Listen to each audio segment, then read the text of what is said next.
Hello everyone, welcome to the subject planet. जैसे कि यहाँ पे हम प्रिपरेशन कर रहे हैं यूजीसी नेट पेपर 2 एजुकेशन की, जिसमें आज के सेशन में जो हम डील करने वाले हैं वो है आपका यूनिट 10 का बी सेक्शन। ऑलरेडी मैंने यूनिट 10 के 2 वीडियोस बनाए हैं, ठीक है, जिसमें पार्ट 1 पार्ट 2, ठीक है। जो 10 का ए सेक्शन है जिसमें पार्ट 1 एंड पार्ट 2 दोनों को डिस्कस कर दिया है, तो जिन लोगों ने भी वो वीडियोस को नहीं देखा है, उन दोनों पार्ट को नहीं देखा है, वो जाके प्लेलिस्ट में उसको चेक कर ले, ठीक है। आज के सेशन में हम स्टार्ट करेंगे आपका यूनिट 10 का बी सेक्शन। ये भी आपका 2 पार्ट में रहेगा, बिकॉज इसमें काफ़ी सारी चीज़ें हैं, ठीक है, पढ़ने के लिए, और एग्जामिनेशन से काफ़ी सारे क्वेश्चंस भी आए हुए हैं और थोड़ा डिफिकल्ट भी है एक तरीके से ये, ठीक है। तो इसी वजह से इसको मैंने 2 पार्ट में डिवाइड किया है, पार्ट 1 एंड पार्ट 2। पार्ट 1 में हम लोग देखने वाले हैं concept of impairment, disability and handicap, ठीक है। हम लोग ज़्यादातर ये जो इम्पेयरमेंट है, डिसेबिलिटी है, हैंडीकैप है, सिनोनिमसली इसे एक साथ यूज़ कर लेते हैं, बट इसका डिफरेंट डिफरेंट कंसेप्ट है। इन तीनों को यहाँ पे हम डील करेंगे। उसके अलावा जो मोस्ट इम्पॉर्टेंट आपका है classification of a disability based on the ICF model. ICF model ने कैसे क्लासीफाई किया है डिसेबिलिटीज़ को, ठीक है, उसको पूरा डिटेल में पढ़ेंगे। देन आता है आपका रेडिनेस ऑफ अ स्कूल्स, ठीक है, कितना स्कूल तैयार है, और मॉडल ऑफ इंक्लूजन्स, ठीक है। तो ये वाली सारी चीज़ें जितनी यहाँ पे हम कवर कर पाएंगे पार्ट 1 में, उतना हम यहाँ पे कवर करेंगे, एंड रेस्ट ऑफ द जो टॉपिक रह जाएंगे आपके आज के सेशन के, वो हम लोग नेक्स्ट वीडियो में डिस्कस कर लेंगे, राइट। सो फिर स्टार्ट करते हैं। सबसे पहला जो हमारा टॉपिक है वो है concept of impairment, disability and handicap, ठीक है। तीनों के कंसेप्ट को हम लोग को यहाँ पे डिस्कस करेंगे। इस वाले सेशन में मैंने कोशिश की है कि जितना ज़्यादा आपको की पॉइंट से मैं कंसेप्ट दे पाऊँ, ठीक है, उतना ज़्यादा मैं की पॉइंट से ही कंसेप्ट दूँ। तो आप लोग कोशिश करना ज़्यादातर चीज़ों की चाहे तो स्क्रीनशॉट ले लेना, या फिर अपनी कॉपी में, अगर अपनी कॉपी में बनाओगे उस तरह जैसे मैंने यहाँ पे बनाने की आगे कोशिश की है, तो आपके लिए ज़्यादा बेहतर रहेगा। आपके दिमाग में काफ़ी टाइम तक वो चीज़ें रह जाएंगी, तो ठीक है। तो अब देख लेना जैसे आपसे हो पाए, ठीक है। अब बात करते हैं डिसेबिलिटी, इम्पेयरमेंट एंड उसका हैंडीकैप का क्या कंसेप्ट है। अगर हम इम्पेयरमेंट की बात करते हैं, सिंपल से पहले शब्दों में समझ लो, ठीक है, जैसे मुझे याद है अभी भी, ठीक है। अगर हम बात करते हैं आपकी डिसेबिलिटी की, ठीक है, तो सॉरी इम्पेयरमेंट की बात करते हैं, तो ये कैसा होता है, आपका ऑर्गन लेवल पे होता है, ठीक है। इम्पेयरमेंट जो होता है, ठीक है, ये जो इम्पेयरमेंट है, ये भी चाहो तो अपनी कॉपी में एक पॉइंट में याद कर सकते हो, ये होता है आपका ऑर्गन लेवल पे, ठीक है। क्लियर है बात। अब आती है बात, ये जो डिसेबिलिटी होती है, ठीक है, यहाँ पे क्या होता है, जो अब जैसे आपका कोई हाथ नहीं है मान लो, ठीक है, फॉर एन एग्जाम्पल, ठीक है, कोई किसी का हाथ नहीं है, ठीक है, तो क्या होगा, उसे हाथ के जो भी फंक्शंस हैं उसको परफॉर्म करने में दिक्कत होगी ना। हाथ जो भी एक्टिविटी वो हाथ से लिखना चाहता है, खाना चाहता है, पीना चाहता है, एक्स वाई जेड जो भी है, तो उसे उन एक्टिविटीज को जो उस ऑर्गन से उसको करने हैं, उससे क्या होगा, उसको दिक्कत आएगा, मतलब वो नहीं कर पाएगा एक्टिविटी, ठीक है। Lack of ability to perform an activity, ठीक है, किसकी वजह से, क्योंकि उसके पास वो ऑर्गन नहीं है, ठीक है। तो ये फंक्शनल लेवल पे होता है, ये कहाँ पे होता है आपका, फंक्शनल लेवल पे होता है, ठीक है। यहाँ पे वो एक्टिविटी को परफॉर्म करने में दिक्कत आती है या फिर नहीं कर पाते हैं, ये चीज है। अब आती है हैंडीकैप, ठीक है। नेक्स्ट आता है आपका हैंडीकैप। हैंडीकैप में क्या हो जाता है, आप एक तरीके से मतलब हैंडीकैप में ऐसा समझ लो, वो जो इंसान है जो हैंडीकैप है वो नॉर्मल पीपल की तरह रह ही नहीं सकता, ठीक है। मतलब वो नॉर्मल जो लाइफ है, ठीक है, वो उसको उस तरह से जी नहीं पाएगा, ठीक है। ये कहने का मतलब है, ये एक तरीके का डिसएडवांटेज होता है। जो भी हैंडीकैप होते हैं उनके टुवर्ड्स हम लोग का नजरिया भी बहुत खराब होता है, ठीक है। तो वही है कि ये एक तरीके का डिसएडवांटेज है जो एक्सपीरियंस करता है इंडिविजुअल, ठीक है, जो एक्सपीरियंस करता है इंडिविजुअल, मतलब जहाँ पे उसको इम्पेयरमेंट, देखो, और देखो इसको हैंडीकैप को ऐसे समझो, कोई ऑर्गन नहीं है, समझ लो बात को, ठीक है। उसकी वजह से क्या हो रहा है, उसको फंक्शनल मतलब कोई भी एक्टिविटी उस ऑर्गन के ना होने की वजह से उस एक्टिविटी को परफॉर्म करने में दिक्कत आ रही है। अब वो जो दिक्कत आ रही है उसकी वजह से वो क्या हो जाएगा, दूसरे पे डिपेंडेंट हो जाएगा, दूसरे पे डिपेंडेंट हो जाएगा। जैसे हैंडीकैप लोग होते नहीं है, अब उनको व्हील चेयर पे कोई मतलब ले जाने वाला चाहिए, ठीक है, वो नहीं आगे जा सकते हैं, ठीक है। तो यही वाली चीज, जो हैंडीकैप होते हैं वो उनको अपनी जरूरतों के लिए किसी और पे डिपेंडेंट होना पड़ता है, ठीक है। उनको अपनी जरूरतों के लिए किसी और पे डिपेंडेंट होना पड़ता है, वो होता है हैंडीकैप। और एक तरीके का ये बहुत बड़ा डिसएडवांटेज है जो वो एक्सपीरियंस करते हैं एज एन इंडिविजुअल। और ये सब किसकी वजह कैसे आती है, इम्पेयरमेंट है, डिसेबिलिटी, इनकी वजह से, मतलब ये सारी चीजें आती हैं, ठीक है, इन सबकी इंटरैक्शन ही आती हैं, ठीक है। तो इम्पेयरमेंट मतलब ऑर्गन लेवल पे होता है, डिसेबिलिटी फंक्शन लेवल पे होता है, हैंडीकैप में क्या होता है, पर्सन पूरी तरीके से दूसरे पर डिपेंडेंट हो जाता है, ठीक है, पूरी तरीके से डिपेंडेंट हो जाता है, ठीक है, वो नॉर्मल लाइफ को जी नहीं पाता, वो हैंडीकैप ये हो जाता है, ठीक है। क्लियर है बातें? तो इसमें आपको सिर्फ इतनी चीजें याद रखनी, the result when an individual with an impairment, ठीक है, with an impairment can not fulfil a normal life role, मतलब वो जो उसका नॉर्मल लाइफ का रोल है वो उसको फुलफिल नहीं कर पाता है, किसी दूसरे पे डिपेंडेंट हो जाता है।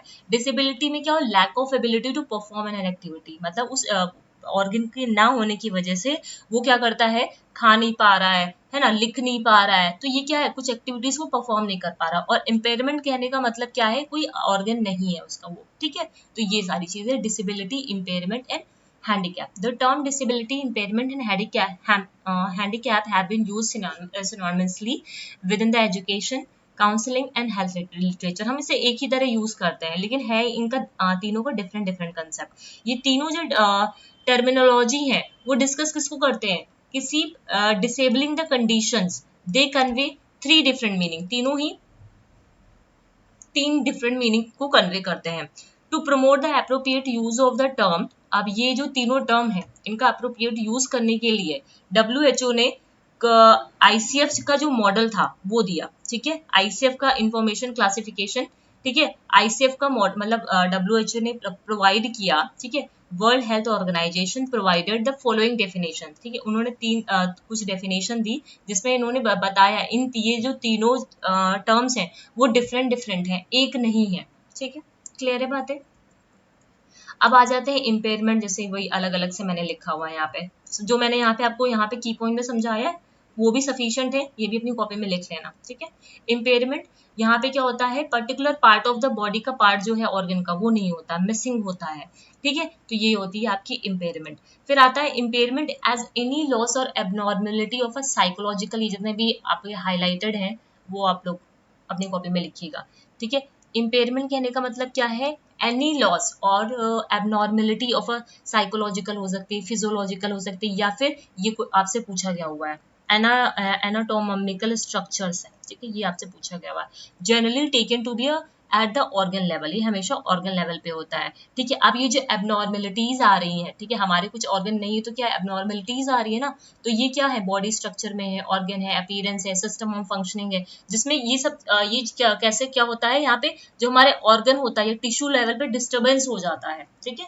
डिसेबिलिटी को कैसे डिफाइन किया गया है, is defined as any restriction of lack of ability, मतलब यहाँ पे क्या होती है, रिस्ट्रिक्शन हो जाती है ड्यू टू इम्पेयरमेंट, ऑर्गन की वजह से क्या क्या होता है, यहाँ पे हम कोई एक्टिविटी को परफॉर्म नहीं कर पाते, रिस्ट्रिक्शन होती है, ठीक है, performing an activity in a manner, ठीक है, यहाँ पे लिमिटेशन होता है, loss of functional performance and activities, ठीक है। और ये जो लॉस होता है, ये जो डिस्टर्बेंस होता है कहाँ पे होता है, पर्सनल लेवल पे होता है, ठीक है। हैंडीकैप में आ जाओ, handicap is the result of an impairment, handicap क्या है, रिजल्ट है इम्पेयरमेंट की का, ठीक है, या फिर डिसेबिलिटी का, जो क्या करता है, लिमिट करता है, ध्यान देना ये जो शब्द लिखे हैं आपके, लिमिट और prevent the fulfilment of one or several roles regarded as normal depending on age, sex and socio culture factor, ठीक है, ये क्या कर देता है, लिमिट कर देता है, ये एक तरीके का डिसएडवांटेज है जो result is resulting from the impairment, situation specific limitations हो जाते हैं यहाँ पे, ठीक है। तो ये अपनी कॉपी में नोट डाउन कर लेना, ठीक है। उम्मीद करती हूँ ये जो मैंने यहाँ पे की पॉइंट आपको समझाया है आपके एग्जाम की पॉइंट ऑफ व्यू से ये ज्यादा इंपॉर्टेंट है, मतलब ये तुरंत आपको रिकॉल हो जाएगा, ठीक है। और ये भी आप लोग को कॉपी में लिखना है, ठीक है, क्योंकि इसमें से जो जितने भी मैंने हाईलाइट किए हैं उससे आपके क्वेश्चंस उन शब्दों से आपके क्वेश्चंस बने हुए हैं, ठीक है। अब आते हैं क्लासिफिकेशंस। अगर हम क्लासिफिकेशन की बात करते हैं, है ना, जब हम क्लासिफिकेशन की बात करते हैं, क्लासिफिकेशन ऑफ डिसेबिलिटीज, डिसेबिलिटीज की क्लासिफिकेशन करना है on the basis of based on ICF model. अब ये जो ICF का मॉडल है, इधर आ जाओ, कहाँ पर लगाया, ये रहा, ये है आपका ICF का मॉडल, ठीक है। इसका इमेज मैं टेलीग्राम पे शेयर कर दूंगी आप लोगों को, ठीक है। उसके अलावा हाँ एक चीज और, कल मैंने आर्टिकल की 2 इमेज आप लोग को शेयर की है, एक इमेज और है वो कल मैं क्लिक नहीं कर पाई थी, आज मैं क्लिक करके आप लोग को सेंड कर दूंगी वो, ठीक है। ये जो आईसीएफ का मॉडल है, ठीक है, international classification of functioning, questions आए हुए हैं इससे, डिसेबिलिटी एंड हेल्थ, ठीक है। आईसीएफ इज अ फ्रेमवर्क, ये क्या है, फ्रेमवर्क है for describing and organizing, it is a framework, ठीक है, ये क्या है, एक फ्रेमवर्क है, ठीक है, for describing and organizing information on functioning and disability, ठीक है, मतलब यहाँ पे हम डिस्क्राइब मतलब यहाँ पे ऑर्गेनाइज करते हैं जो भी फंक्शनिंग है, डिसेबिलिटी है, उससे रिलेटेड इंफॉर्मेशन को। It provide a standard language, ये एक तरीके की स्टैंडर्ड लैंग्वेज प्रोवाइड करता है और कंसेप्चुअल बेसिस देता है। ये जितने भी टर्म्स हैं ये आपके इंपॉर्टेंट है, ठीक है, कंसेप्चुअल बेसिस, क्योंकि यही जो शब्द हैं इन्हीं शब्दों से क्वेश्चंस बनते हैं और हम लोग कंफ्यूज हो जाते हैं। कंसेप्चुअल बेसिस है for the definition and measurement of a health and disability के लिए। जो आईसीएफ था was approved for use by the World Health Assembly 2001, ठीक है, जो आईसीएफ था वो वर्ल्ड हेल्थ असेंबली में 2001 में अप्रूव्ड हुआ था after extensive testing across the world involving people with disabilities. काफी ज्यादा इसकी टेस्टिंग हुई डिसेबिलिटीज, जो डिसेबल जो पीपल्स हैं उनके साथ, people from range of relevant disciplines, companion classification of children and youth, ICF CY, ठीक है, मतलब जो आईसीएफ है CY मतलब चिल्ड्रन एंड यूथ, ठीक है, चिल्ड्रन एंड यूथ, वो कब पब्लिश हुआ था आपका 2007 में, ध्यान देना, ठीक है। आईसीएफ का ये जो मॉडल है, ये जो क्लासिफिकेशन है आपका, वो चिल्ड्रन और यूथ का कब पब्लिश हुआ था 2007 में। आईसीएफ इंटीग्रेट करता है कुछ मेजर मॉडल ऑफ डिसेबिलिटीज को, इसको हम अभी आगे पढ़ेंगे। जो आईसीएफ है वो क्या करता है, कुछ जो मेजर मॉडल्स हैं उनको क्या करता है, इंटीग्रेट करता है। रिलीजियस मॉडल है, ह्यूमैनिटी मॉडल है, रिहैबिलिटेशन मॉडल है, ठीक है, इंक्लूजन मॉडल है, बहुत सारे मॉडल है, ठीक है। It recognize the role of environment factor, ये रिकॉग्नाइज करता है जो भी डिसेबिलिटी होती है उनमें इन्वायरमेंटल फैक्टर भी रोल होता है, जिसकी वजह से ये डिसेबिलिटी क्रिएट होती है। एक तरीके से इन्वायरमेंटल फैक्टर भी हमारे हेल्थ कंडीशंस के लिए और के लिए जिम्मेदार होता है, ठीक है, उनके भी प्रभाव पड़ते हैं, ठीक। एम क्या है आईसीएफ का, प्रोवाइड अ साइंटिफिक बेसिस, ठीक है, प्रोवाइड करता है scientific basis for understanding the end study the health and health related states, ठीक है, मतलब हेल्थ और हेल्थ से रिलेटेड जो भी इश्यूज हैं उनको स्टडी करना, ठीक है, और उसके क्या आउटकम्स है, क्या डिटर्मिनेंट्स हैं, क्या चेंज मतलब क्या स्टेटस है, कैसे फंक्शन कर रहा है, ये सारी चीजों को स्टडी करने के लिए आईसी का एम है, ठीक है। एक साइंटिफिक बेसिस वो प्रोवाइड करता है, इस्टेब्लिश करता है कॉमन लैंग्वेज, ठीक है, ये एक आईसीएफ का एक कॉमन लैंग्वेज है। हेल्थ की से रिलेटेड जितनी भी सिचुएशंस है, जितने भी स्टेट्स हैं, उसको उसके लिए उसने एक कॉमन लैंग्वेज बनाया, एस्टैब्लिश किया, ठीक है, सो दैट ये जो कम्युनिकेशन है वो इम्प्रूव हो पाए डिफरेंट डिफरेंट यूजर्स के लिए, ठीक है, जो भी यूजर्स है थ्रू आउट द कंट्री, उनके लिए एक कॉमन लैंग्वेज आईसीएफ ने एस्टैब्लिश की, सो दैट जो हेल्थ से रिलेटेड इश्यूज हैं या फिर हेल्थ रिलेटेड जो स्टेट्स हैं उसको डिफरेंट डिफरेंट यूजर्स कम्युनिकेट कर पाए, सच एज हेल्थ वर्कर्स हो गए, रिसर्चर हो गए, पॉलिसी मेकर्स हो गए, पब्लिक हो गई, ठीक है, जो पीपल हैं विद द डिसेबिलिटीज वो भी। परमिट करता है comparison of data across countries, health care discipline को, सर्विसेज को, टाइम्स को, ठीक है, प्रोवाइड करता है सिस्टमैटिक कोडिंग स्कीम्स को, किसके लिए, हेल्थ इंफॉर्मेशन सिस्टम्स के लिए, ठीक है, तो ये आप लोग को याद रखना है। एक चीज यहाँ पे मैं आप लोग को और पहले पढ़ लो, उसको तो बताती हूँ, आईसीएफ मॉडल में ही बतानी थी मुझे। जब हम बात करते हैं जब आईसीएफ की, ठीक है, जब हम आईसीएफ की यहाँ पे बात करते हैं, ये आगे है भी आप लोग को, ठीक है, जब हम आईसीएफ की बेसिकली बात करते हैं, दो तीन बातें यहाँ पे और लिख लो। आईसीएफ में 3 डायमेंशंस होते हैं, ठीक है, 3 डायमेंशंस हैं, ठीक है, जो 3 डायमेंशन है, functioning, disability and health conditions, ठीक है, functioning, disability and health condition of the individual, ठीक है। आईसीएफ की अगर हम बात करें यहाँ पे 3 डायमेंशंस हैं उसके, 3 डायमेंशन पे वो काम करता है, ठीक है। फर्स्ट वन इज, ऐसे मतलब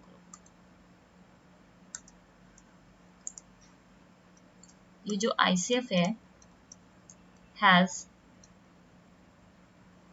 3 डायमेंशंस, ठीक है।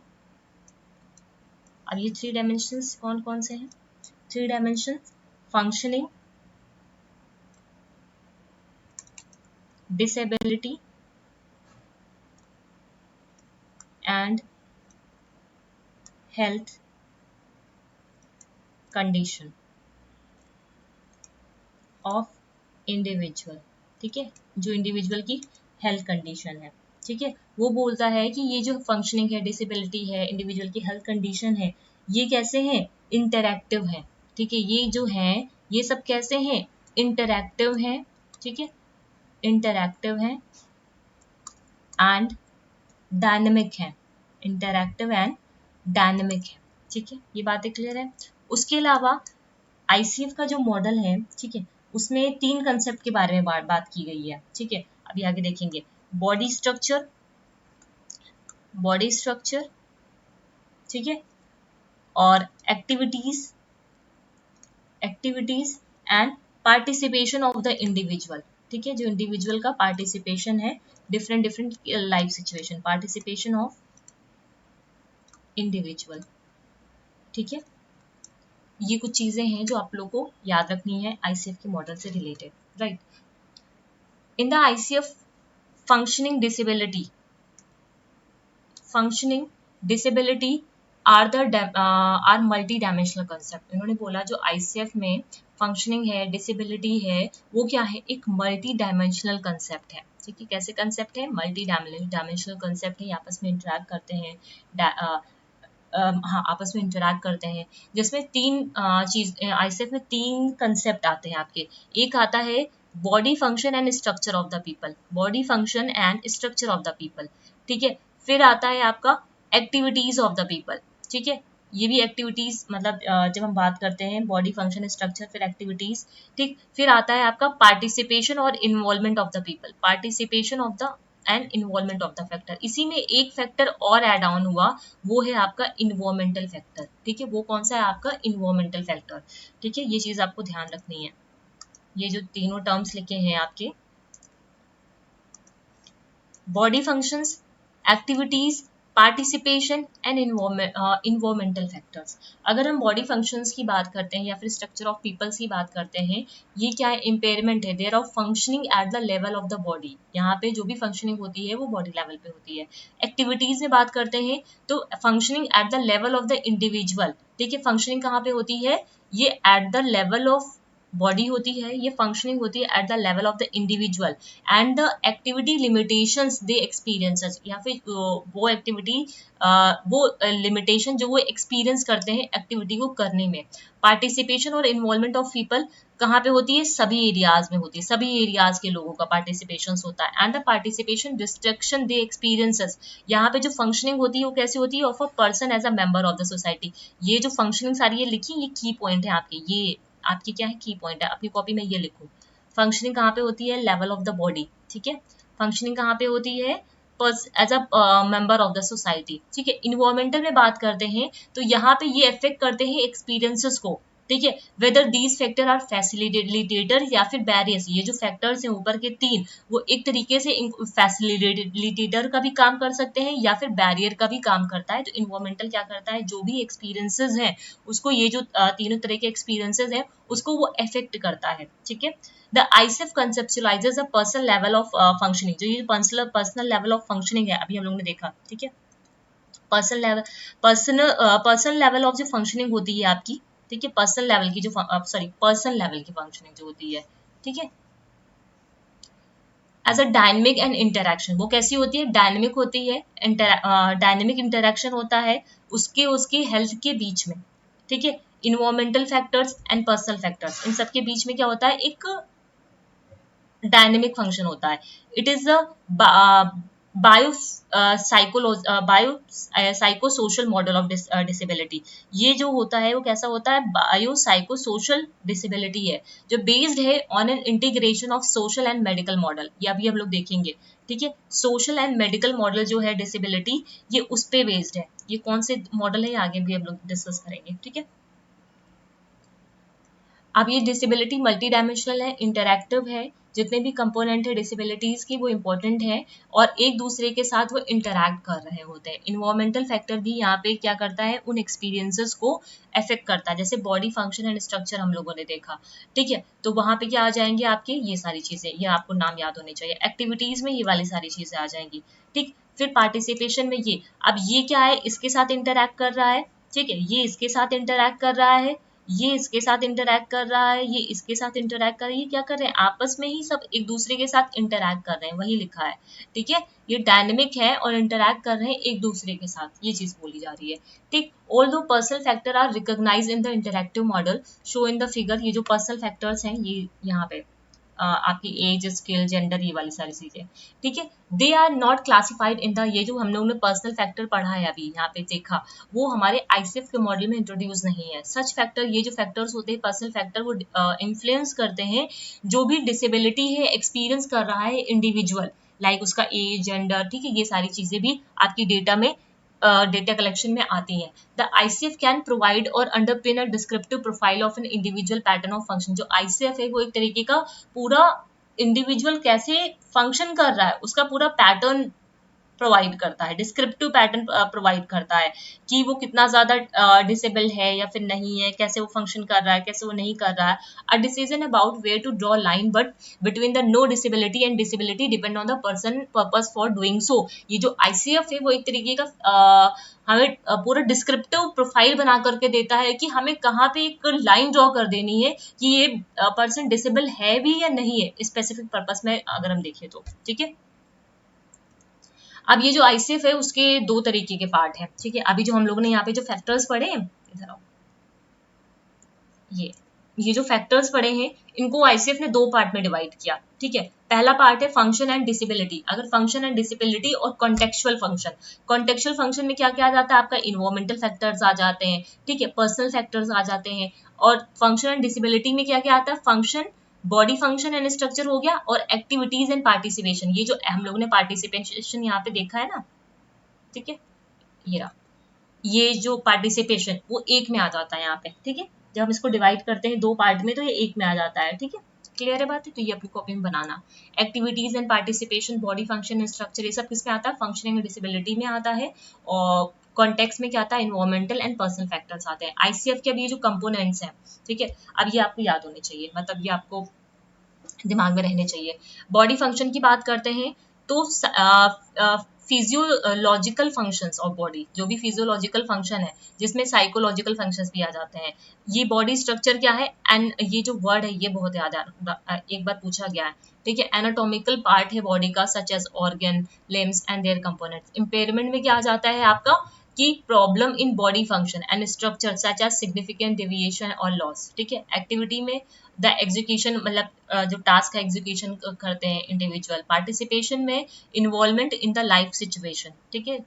एक्टिविटी लिमिटेशन में डिफिकल्टी होती है उन्हें कोई एक्टिविटी को एग्जीक्यूट करने में। पार्टिसिपेशन रिस्ट्रिक्शंस में, ये सारे टर्म्स आपको पता होने चाहिए इसका मतलब क्या है। पार्टिसिपेशन रिस्ट्रिक्शन में क्या है, मतलब उन्हें प्रॉब्लम आती है एज एन इंडिविजुअल कि वो कई बहुत सारी प्रॉब्लम फेस करते हैं, एक्सपीरियंस करते हैं जब लाइफ सिचुएशन में इन्वॉल्व करते हैं, इन्वॉल्व होते हैं। इन्वायरमेंटल फैक्टर की बात करें, फिजिकल, सोशल, एटीट्यूडल इन्वायरमेंट, ठीक है, जिसमें वो रह रहे हैं, ठीक है, ये सारी चीजें वो एक तरीके का बैरियर। ये जो फैक्टर्स हैं, इन्वायरमेंटल फैक्टर्स हैं, आपका सोशल हो गया, एटीट्यूडनल हो गया, इन्वायरमेंट हो गया, एटीट्यूडनल इन्वायरमेंट हो गया, फिजिकल इन्वायरमेंट हो गया, है ना। ये सब क्या है, एक तरीके के बैरियर्स की तरह भी काम कर सकते हैं या फिर फैसिलिटेटर की तरह भी काम कर सकते हैं। अब आपने फंक्शनिंग एंड डिसेबिलिटी यहाँ पे देखा, आपने फंक्शनिंग एंड डिसेबिलिटी दो टर्म्स देखे। अब ये फंक्शनिंग और डिसेबिलिटी है क्या आखिर, ठीक है।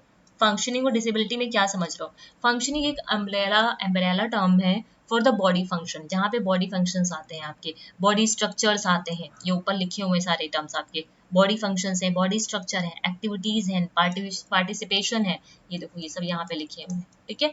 इट डिनोट्स अ पॉजिटिव और neutral aspect of the interaction between the person health condition and the individual का कॉन्टेक्स्ट के साथ, मतलब उनकी एक पॉजिटिव इंटरेक्शन की बात करते हैं। डिसेबिलिटी एक अम्ब्रेला टर्म है किसके लिए, इम्पेयरमेंट के लिए, किसके लिए, इम्पेयरमेंट के लिए, एक्टिविटी लिमिटेशंस के लिए, ठीक है, ये सारे कंपोनेंट है, ठीक है, फंक्शन और डिसेबिलिटी में, ठीक है। पार्टिसिपेशन रिस्ट्रिक्शन में ये नेगेटिव ठीक है, आप खुद ही सोचो, जब हम फंक्शनिंग की बात कर रहे हैं तो फंक्शनिंग में स्ट्रक्चर है, एक्टिविटीज है, पार्टिसिपेशन है, ये पॉजिटिव भी हो सकते हैं, नेगेटिव भी हो सकते हैं, है ना। ये तो कॉन्टेक्स्ट पे डिपेंड करता है कि कैसे क्या है, ये एक बैरियर की तरह भी काम कर सकते हैं और एक फैसिलिटेटर की तरह भी काम कर सकते हैं। बट अगर हम डिसेबिलिटी की बात करते हैं तो वो क्या कर देते हैं, हमें लिमिट कर देते हैं, इम्पेयरमेंट आता है, पार्टिसिपेशन में रिस्ट्रिक्शन आता है, ये नेगेटिव एस्पेक्ट हो जाता है जब हम इंटरेक्शन करते हैं जो भी पर्सन की हेल्थ कंडीशन है या फिर इंडिविजुअल की कॉन्टेक्चुअल फैक्टर्स के साथ। समझ रहे हो, जब हम यहाँ पे इंडिविजुअल और कॉन्टेक्चुअल फैक्टर का पॉजिटिव इन्वायरमेंट की बात करते हैं तो वो फंक्शनिंग होता है, लेकिन इंडिविजुअल का जो कॉन्टेक्चुअल फैक्टर है, उसकी जो हेल्थ कंडीशन है, उसके बीच में अगर इंटरेक्शन नेगेटिवली हो रहा है तो वो डिसेबिलिटी कहलाता है। क्लियर है बात। अब ये सारी चीजें मैंने यहाँ पे डिवाइड कर दी है, इसका भी चार्ट में आप लोग, इसको आप लोग पढ़ना, रीड करना, ठीक है, क्योंकि इसको ये आपको रीड ही करना है, ठीक है, ये ऐसे आप रट भी नहीं सकते हो, ठीक है। तो ये सारी चीजों को आप लोग अपनी कॉपी में या फिर स्क्रीनशॉट ले लेना, या फिर स्क्रीनशॉट ना भी लेना, मैं इसका इमेज आप लोग को शेयर कर दूंगी, ठीक है। ये मैंने बनाया था, ठीक है, तो इसका मैं यही लैपटॉप से ही इमेज लेकर के आप लोग को शेयर कर दूंगी टेलीग्राम पे, तो वहां से आप लोग डेली का डेली इसको देखते रहना, कॉपी में मत लिखना क्योंकि बहुत सारी है ये, ठीक है। अब आता है ये पूरा की पॉइंट में लिख दिया है WHO का, ठीक है। WHO ने जो है वर्ल्ड हेल्थ ऑर्गेनाइजेशन डिफाइन करता है रिलेशनशिप किसके बीच में, इम्पेयरमेंट, डिसेबिलिटी एंड हैंडीकैप में। जो टर्म है इम्पेयरमेंट, उस वो क्या रिफर करता है, डैमेज हो रहा है कहाँ पे, ऑर्गन लेवल पे, ठीक है, कहाँ पे हो रहा है, ऑर्गन लेवल फंक्शन पे, ठीक है। डिसेबिलिटी रेफर करता है पर्सन लेवल पे, ठीक है, डिसेबिलिटी क्या है, पर्सन लेवल की लिमिटेशन है, ठीक है। हैंडीकैप रेफर करता है सोशल एबिलिटीज में, ठीक है, जो सोशल एबिलिटीज और relation between the individual and the society, उनके बीच में। तो ये आपके की पॉइंट है, अपनी कॉपी में जरूर लिखिएगा, ठीक। अब आ जाते हैं अपने मॉडल्स पे, ठीक है। उम्मीद करती हूँ यहाँ तक किसी को दिक्कत नहीं रही होगी, है ना। अगर किसी को कोई क्वेरी वगैरह हो तो मुझे कमेंट सेक्शन में लिख के बताएगा, ठीक है। अब आते हैं रिलीजियस मॉडल जो है आपका डिसेबिलिटी का। अगर हम रिलीजियस मॉडल की बात करते हैं, पूरा मैंने की पॉइंट में लिखा है, जितने भी ये सारे आपके मॉडल्स हैं ना, सबको मैंने की पॉइंट में लिखा है, तो बहुत आराम से आपके दिमाग में रह जाएगा, ठीक है, बिल्कुल भी दिक्कत नहीं आएगी, ठीक है। रिलीजियस मॉडल ऑफ डिसेबिलिटी को मोरल मॉडल ऑफ डिसेबिलिटी भी बोलते हैं या फिर मोरालिटी भी बोलते हैं, ठीक है। उसके अलावा ये ओल्डेस्ट मॉडल है डिसेबिलिटी का। डिसेबिलिटी क्यों होती है, cause by moral lapse, past और प्रेजेंट की जो लाइफ है उसकी वजह से होती है। This model brings the shame, ये जो मॉडल है रिलीजियस मॉडल, वो शेम लाता है इंडिविजुअल में या फिर फैमिली में, ठीक है, उनको शर्म महसूस होती है, ठीक है, इस मॉडल में। मेडिकल जो मॉडल है डिसेबिलिटी का, ठीक है, इसको बायोमेडिकल मॉडल भी बोला जाता है। क्या बोला जाता है, बायोमेडिकल मॉडल भी बोला जाता है, बायोमेडिकल मॉडल भी बोला जाता है। और ये इसका सबसे बड़ा की पॉइंट है, यहाँ पे डिसेबिलिटी को एज अ डिजीज देखते हैं। एक मिनट, प्लग बंद कर।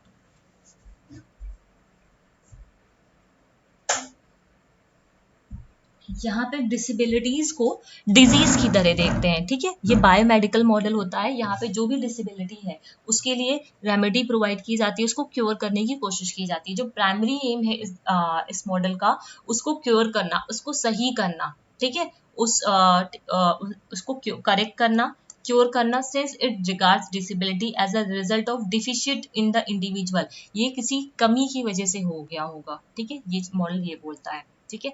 अब सोशल मॉडल आता है, यहाँ पे आता है सोशल मॉडल जो है डिसेबिलिटी का फोकस करता है एलिमिनेट करना उन बैरियर्स को जो सोसाइटी में जिसकी वजह से सोसाइटी में सॉरी जो सोसाइटी ने क्रिएट कर रखे हैं, ठीक है, उन बैरियर्स को एलिमिनेट करना। Bye eliminating the attitudinal and environmental barrier, जो पर्सन है विद डिसेबिलिटी वो पार्टिसिपेट कर पाएंगे एज एन एक्टिव मेंबर और फुली अपने जो राइट्स हैं, ठीक है, उसको एंजॉय कर पाएंगे। दिस इंक्लूड प्रमोटिंग पॉजिटिव, ये जो मॉडल है वो पॉजिटिव एटीट्यूड को प्रमोट करता है, चेंज करता है रूल्स को एंड इन्वायरमेंट को to be accessible for all including building and providing information in a way that everyone can understand. मतलब यहाँ पे पूरी तरीके से हम बैरियर्स को एलिमिनेट कराते हैं सोशल मॉडल में, सो दैट जो पर्सन आपके हैं डिसेबल्ड वाले, वो fully as an active member वो उस कम्युनिटी में पार्टिसिपेट कर पाए, ठीक। सोशल मॉडल ऑफ डिसेबिलिटी का ये भी है आपका की पॉइंट में, ठीक है। यहाँ पे इसे माइनॉरिटी मॉडल भी बोलते हैं, ठीक है। जितने जितने भी मैंने नाम लिखे हैं इंपॉर्टेंट है आपके, ठीक है। यहाँ पे जो डिसेबिलिटी होती है, ये इसका की पॉइंट है, वो किस पे होती है, as a social construct, society बनाती है, सोसाइटी वो बैरियर्स को बनाती है, हमें उसे एलिमिनेट करना है सोशल मॉडल ऑफ डिसेबिलिटी में। जो सोशल मॉडल है डिसेबिलिटी का, एक तरीके का एग्जाम्पल है of the context of the student using a wheel chair, ठीक है। व्हील चेयर का वो यूज कर रहा है कहाँ पे, जहाँ पे रैंप नहीं है, ठीक है। कई बार मैंने एग्जांपल दिए हैं, ठीक है। अगर आपके स्कूल्स में डिसेबल बच्चों के लिए रैंप नहीं बनाए गए, सिर्फ आपके लिए चेयर, सॉरी वो जो स्टेयर्स हैं, तो वो क्या है, एक सोशल मॉडल के अंदर आता है, जहाँ पे वो ये सोसाइटी ने बनाया, सोशल कॉन्स्ट्रक्ट है, ठीक है। तो ये एक तरीके का एग्जाम्पल है, ठीक है। चैरिटी मॉडल, चैरिटी मॉडल में क्या आता है, पर्सन जो होते हैं विद द डिसेबिलिटीज वो हेल्पलेस हो जाते हैं पूरी तरीके से, उनको उनकी ध्यान रखने की जरूरत होती है, ठीक है। Person with disabilities are regarded as a object of charity, उनको एक ऑब्जेक्ट ऑफ चैरिटी की तरह माना जाता है, वो पैसिव रिसिपेंट बन जाते हैं वेलफेयर के। पीपल बहुत गंदा फील करते हैं, ठीक है। People feel pity for them, मतलब बहुत आपको बुरा लगता है उनके लिए, ठीक है। And the disable person is made to be entirely dependent from others, मतलब वो पूरी तरीके से डिपेंडेंट हो जाते हैं, हमें बुरा लगता है उनके लिए, तो ये सारी चीजें आती हैं कि चैरिटी मॉडल में। फिर आता है रिहैबिलिटेशन मॉडल और इंटरफेस मॉडल। रिहैबिलिटेशन जो मॉडल होता है सिमिलर होता है आपका मेडिकल मॉडल से, ठीक है। यहाँ पे डिसेबिलिटी को एज अ डिफिशियंसी देखा जाता है, कमी देखा जाता है, ठीक है। जो जरूरत है फिक्स हो, वो कमी जिसकी जरूरत, उसको फिक्स करने की जरूरत है, ठीक है, by the professional and people. Medical model और इसमें डिफरेंस सिर्फ इतना है, यहाँ पे प्रोफेशनल एंड प्रोफेशनल लोग आते हैं और पीपल आते हैं जो डिसेबिलिटीज हैं, ठीक है। ये लोग आते हैं, मेडिकल मॉडल से सिमिलर तो है, मेडिकल मॉडल में एज अ डिजीज देखा जाता है वहां पे, ठीक है, उसको क्योर किया जाता है, क्योर तो यहाँ पे भी किया जाता है, लेकिन ये क्योर और ये जो डिफिशियंसी है यहाँ पे कमी है, उसको फिक्स कौन करेगा, प्रोफेशनल्स करेंगे, या फिर वो पीपल जो डिसेबिलिटीज को एज अ फेलियर देखते हैं। If they are unable to overcome the issue, the traditional rehabilitation model is based on the medical model and the believe that disability is a challenge, disability एक challenge है जिससे हमें overcome करना है, ठीक है।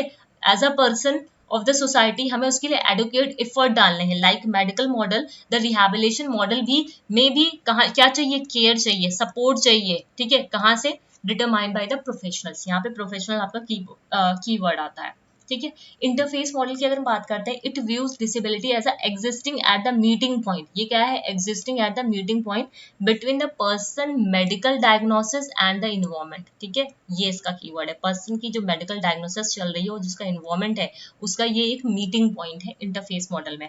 Disability is seen as a life experiences, disability यहाँ पे एक लाइफ एक्सपीरियंस इसकी तरह होती है, which the person with disability is in control और एम्पावर्ड, ठीक है, जहाँ पे उनको कंट्रोल या फिर एम्पावर किया जा रहा है, ठीक है। तो ये इसके की पॉइंट्स हैं, आपके याद रहेंगे आप लोग को। एक और है, दो मॉडल और है, फंक्शनल मॉडल और human right model. Functional model में क्या होता है आपका, ये फिजिकल, मेडिकल या फिर कॉग्निटिव डिफिशिएंट्स होते हैं, ठीक है। यहाँ पे एक लिमिट होती है, जो भी एबिलिटीज है, जो भी फंक्शनिंग्स है, उसको लिमिट कर दिया जाता है, ठीक है। Human right model as the name suggest is based on the basic human right principle। किस पे बेस्ड है, बेसिक जो ह्यूमन राइट प्रिंसिपल्स है उस पे बेस्ड है। It recognize that disability is a natural part of the human, वो कहता है जो आपका ये मॉडल है, वो बोलता है जो डिसेबिलिटी है वो क्या है, नेचुरल पार्ट है ह्यूमन डाइवर्सिटी का, ठीक है। दैट मस्ट बी रिस्पेक्टेड, उसको रिस्पेक्ट करो, उसको सपोर्ट करो हर तरीके से। पीपल विद द डिसेबिलिटी, जो लोग डिसेबल लोग हैं, उनके पास भी सेम राइट्स हैं, ठीक है। सेम जैसे सोसाइटी के अदर मेंबर्स हैं उनके पास सारे राइट्स हैं, वैसे ही उनके पास भी वो सारे राइट्स हैं। तो ह्यूमन राइट मॉडल किस पे बेस्ड है, आपके ह्यूमन राइट प्रिंसिपल पे, जहाँ पे वो रिस्पेक्ट, सपोर्ट, इन सब की बात करता है, ठीक है। उम्मीद करती हूँ ये मॉडल वाली चीज आप लोग को क्लियर हो गई होगी, ठीक है, यहाँ तक दिक्कत नहीं हुई होगी, ठीक है। सारा मैंने की पॉइंट में ही लिखा, आप लोग को बहुत ज्यादा लिखना भी नहीं पड़ेगा, ठीक है। Readiness of school and model of inclusion, ठीक है। अब यहाँ पे हम लोग क्या देखेंगे, readiness of schools and model of inclusion, ठीक है। स्कूल की रेडीनेस, ठीक है, रेडीनेस की स्कूल्स की बात करते हैं, मतलब रेडी टू लर्न। यहाँ पे दो कंसेप्ट आते हैं, एक आता है readiness to learn and readiness for school. दो कंसेप्ट आते हैं।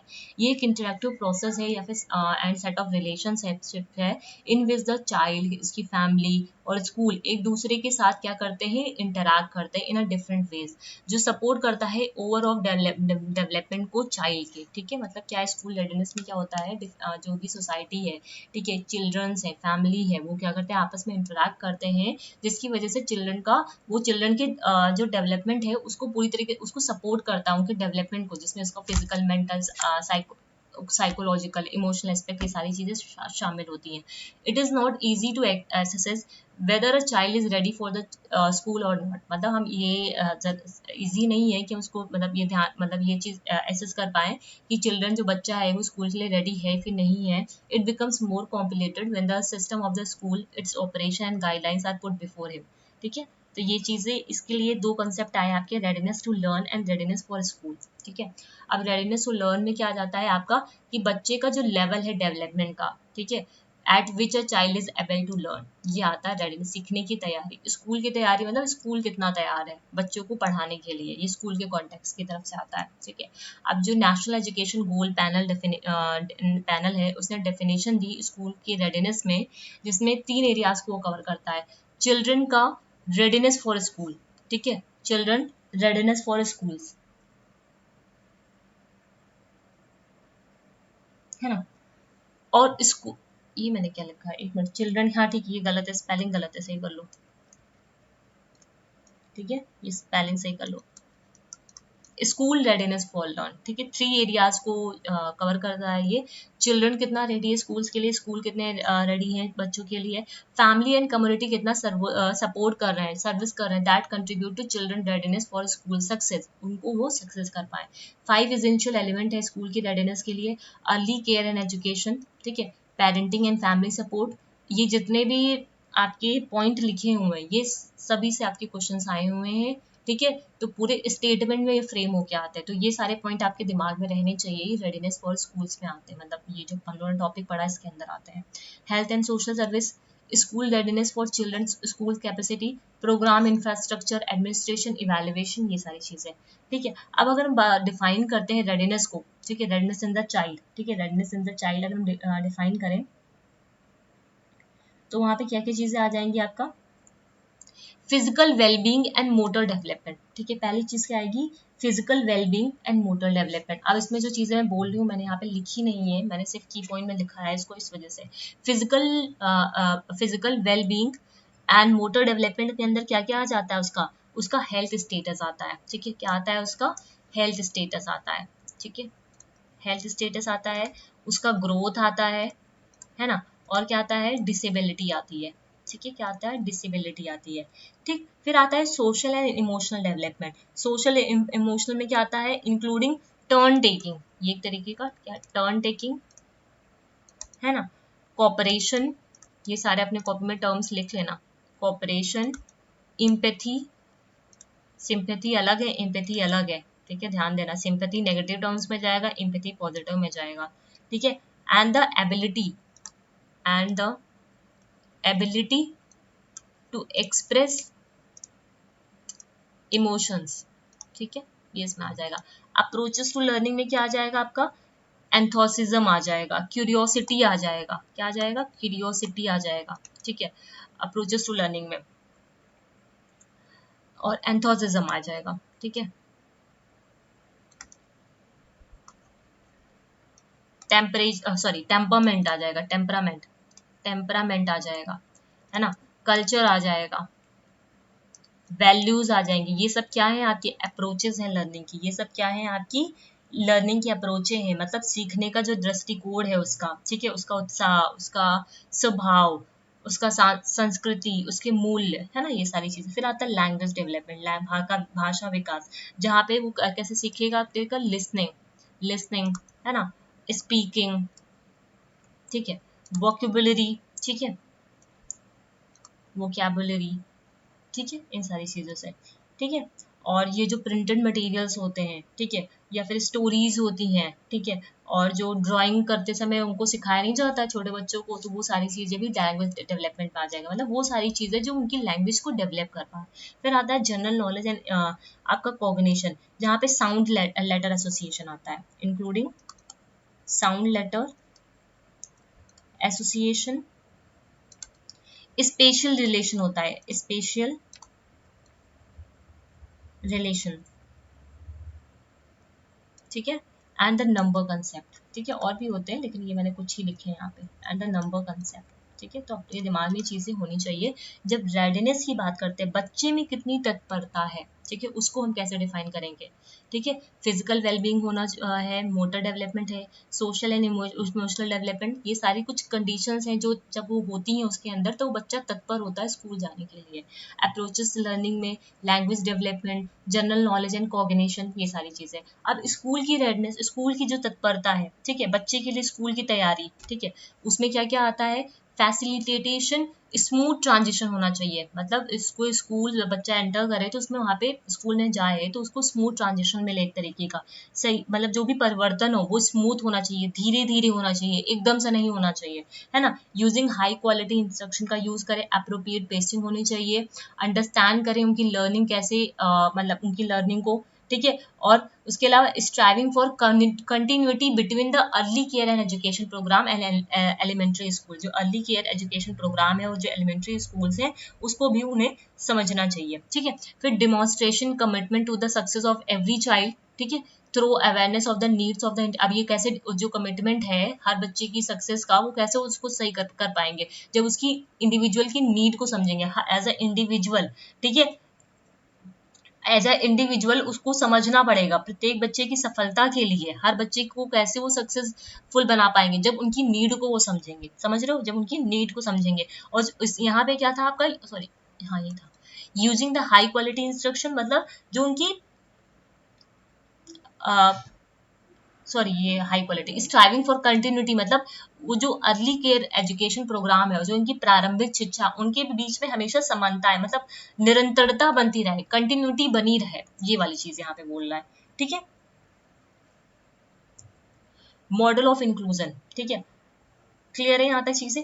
अब आते हैं मॉडल ऑफ इंक्लूजन में। मॉडल ऑफ इंक्लूजन में अगर हम बात करते हैं तो model of disability are the tool for the defining the model of, जो डिसेबिलिटी है वो क्या है, एक टूल है जहाँ पे हम डिफाइन करते हैं इम्पेयरमेंट को। अल्टीमेटली ये प्रोवाइड करता है basis upon which government and society can devise strategies for meeting the need of disabled, जो मॉडल है आपके डिसेबिलिटीज के, ठीक है, वो एक तरीके का डिफाइन करते, मतलब एक तरीके का बेसिस देते हैं कि जैसे सो दैट जो गवर्नमेंट है वो कुछ स्ट्रेटजीज को उनके अकॉर्डिंग डिवाइस कर पाए, और जिसकी वजह से वो जो भी नीड्स हैं डिसेबल बच्चों के उसको मीट कर पाए। They are useful framework in which to gain an understanding of the disability issues, यहाँ पे ये फ्रेमवर्क है जहाँ पे डिसेबिलिटी इशू को हम लोग डील करते हैं, and also of perspective held by the those creating and applying the model.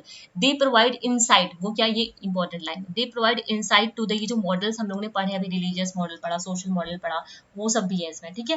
Models का ये पूरा इंक्लूजन है, ठीक है। जब वो जो मॉडल्स है वो क्या प्रोवाइड करते हैं, इंसाइट प्रोवाइड करते हैं into the attitude, conceptions, prejudices of the society, और आइडिया देते हैं जो क्या करंट ट्रेंड्स है toward the people with the disability. From this, models reveals the way in which our society provide or limit access to work, मतलब model बताते हैं कि कैसे हमारी सोसाइटी, हमारा समाज है जो डिसेबल लोग हैं उनको कैसे वो लोग लिमिट करते हैं, ठीक है, उनके काम को, गुड्स और सर्विसेज, इकोनॉमिक कैसे इन्फ्लुएंस करते हैं पीपल विद द डिसेबिलिटीज, ये वाली सारी चीजें। तो ये है आपका मॉडल ऑफ इंक्लूजन, समावेश का विजन का मॉडल, जहाँ पे ये जो हमने जितने सारे मॉडल्स पढ़े हैं। अब ये जो मॉडल ऑफ इंक्लूजन है, इसमें भी जब मॉडल ऑफ इंक्लूजन की बात करते हैं तो ये 4 तरीके में डिवाइड हो जाते हैं आपके, ठीक है। पुश इन और full inclusion model, push in और फुल इंक्लूजन मॉडल क्वेश्चन आए हुए हैं, आई थिंक 3 टीचिंग से शायद क्वेश्चन आया था आपका। फिर वैंग्स एडेप्टिव लर्निंग इन्वायरमेंट मॉडल, मतलब इसको एलएम मॉडल बोलते हैं, ठीक है, ध्यान देना, इसको एलएम, मैंने वेलएम लिख दिया है यहाँ पे, लेकिन वैसे एलएम मॉडल भी बोलते हैं, ठीक है। स्ट्रेटजीज इंटरवेंशन मॉडल और सर्कल ऑफ इंक्लूसिव मॉडल, ठीक है, एक एक को देखते हैं। पुश इन और फुल इंक्लूजन मॉडल, जो पुश इन और फुल इंक्लूजन मॉडल है, प्लेसेस स्पेशल एजुकेशन, ठीक है। स्पेशल एजुकेशन देता है टीचर को as a full partner in the classroom with general education teacher. ये क्वेश्चन आपसे पूछे गए हुए हैं आपसे, ठीक है। ये जो यहाँ पे लिखा हुआ है इसी को घुमा फिरा के ही पूछा गया है एक ही बार को, ठीक है। The general education teacher is the teacher of records and is responsible for the child even though the child may have an IEP, ठीक है।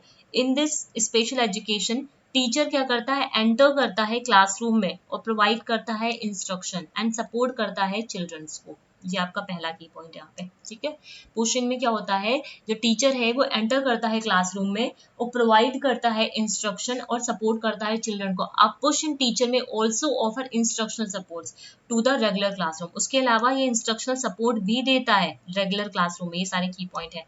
Full inclusion places a special education. ये जो फुल इंक्लूजन है वो क्या करता है, special education जो टीचर है, ठीक है, उनको क्या करता है, इंक्लूड करता है as a full partner in the classroom, as a full partner in the classroom, ठीक है। तो यहाँ पे क्या होता है, जो टीचर होते हैं वो क्या करते हैं, क्लासरूम में इंस्ट्रक्शन प्रोवाइड करते हैं और सपोर्ट करते हैं। क्लासरूम में इंस्ट्रक्शन प्रोवाइड करते हैं और सपोर्ट करते हैं चिल्ड्रन को। इंस्ट्रक्शनल सपोर्टर भी बोला जाता है। यहाँ पे फुल इंक्लूजन होता है टीचर की तरफ से, ठीक है, in the classroom, in the regular classroom, है ना। अब आते हैं विंग्स एडेप्टिव लर्निंग इन्वायरमेंट पे। One of the most multifaceted program है जहाँ पे इंटीग्रेट किया जाता है। ये सब पॉइंट्स आपके इंपॉर्टेंट है, ठीक है। मैं जो हाईलाइट भी कर रही हूँ कुछ पॉइंट को। ये कैसा मॉडल है, मल्टीफेसेटेड मॉडल है, ठीक है। यहाँ पे इंटीग्रेट करते हैं स्पेशल एजुकेशन स्टूडेंट्स को in the classroom, into the classroom, ठीक है। ये है wings adaptive learning environment model, मतलब अडेप्ट कर रहे हैं लर्निंग इन्वायरमेंट को, ठीक है। This model was design to create social learning. ये जो मॉडल है डिजाइन किया गया था क्रिएट करे सोशल लर्निंग इन्वायरमेंट को, ठीक है। सोशल लर्निंग इन्वायरमेंट को क्रिएट करे कहाँ पे, जिसमें जो स्टूडेंट हैं वो जो बेसिक स्किल्स हैं उसको सीख पाए, बेसिक है, ठीक है, learn basic and academic skills, उसको वो लोग लर्न कर पाए और अपने कॉन्फिडेंस को इंक्रीज कर पाए, जो भी उनकी दिक्कतें हैं उसके साथ वो कोप अप कर पाए, ठीक है। द एलएम कंबाइन करता है prospective learning component consisting of highly structured and hierarchical organized learning activities with an exploratory learning component. ये मतलब इसको पूरा लिख लो। ये कंबाइन करता है प्रेस्क्रिप्टिव लर्निंग कंपोनेंट को, ठीक है, जिसमें प्रेस्क्रिप्टिव जो लर्निंग कंपोनेंट है वहां पे कैसे होते हैं, हाईली स्ट्रक्चर और हायरार्किकल ऑर्गेनाइज्ड लर्निंग एक्टिविटीज होती है। यहाँ पे जो प्रेस्क्रिप्टिव लर्निंग कंपोनेंट्स हैं, यहाँ पे जो भी होता है कंटेंट होता है वो ऑर्गेनाइज्ड होता है, हायरार्की में होता है, ठीक है। ये वाली चीज यहाँ पे बोला जा रहा है। With an exploratory learning component और फिर इसके बाद variety of learning activities aimed at increasing school capabilities to accommodate individual learning needs. The adaptive learning environment model is designed to provide instruction that is responsive to student needs, ठीक है। मतलब adaptive learning में वो environment provide किया जाता है जो learners की need को response करे, जो learner की need को समझे और provide करे school staff को with ongoing professional development और school based program implementation जो support करे जिससे स्टूडेंट की अचीवमेंट होता है, स्टूडेंट सक्सेस हो पाए, स्टूडेंट की सक्सेस को अचीव करें। Instruction is based on the diagnostic test results, ठीक है। इनफॉर्मल असेसमेंट जो टीचर यहाँ पे जो इंस्ट्रक्शन होते हैं वो किस पे बेस्ड होते हैं, जो डायग्नोस्टिक टेस्ट रिजल्ट्स होते हैं या फिर इनफॉर्मल जो असेसमेंट हो रहे होते हैं टीचर जो ले रहे होते हैं। लर्निंग यहाँ पे क्या हो जाती है, स्टेप्स में ब्रेक डाउन हो जाती है, ठीक है। वही लिखा है यहाँ पे हायरार्की, यहाँ पे जो भी कंपोनेंट होते हैं वो कैसे होते हैं, हायरार्कीज में होते हैं, जिसकी वजह से जो लर्निंग होती है वो क्या होते हैं, इंक्रीमेंटल स्टेप्स में क्या हो जाते हैं, ब्रेक डाउन हो जाते हैं, जिससे उनको क्या धीरे धीरे उनको क्या मिलती है, अपॉर्चुनिटीज मिलती है। ये वाली चीज बोल रहे हैं यहाँ पे, ठीक है। Team teaching inclusionary model. In this model general education, ठीक है, यहाँ पे जो जनरल एजुकेशन टीचर है और स्पेशल एजुकेशन टीचर है, ठीक है, वो एक साथ मिलकर काम करते हैं, ठीक है, एक क्लास में एक साथ मिलकर पढ़ाते हैं। समझ रहे हो, ये इसका की पॉइंट है ये वाला। टीम टीचिंग में क्या होता है, जो जनरल एजुकेटेड टीचर हैं और जो स्पेशल एजुकेटेड टीचर है वो एक साथ मिलकर के एक क्लासरूम में पढ़ाते हैं।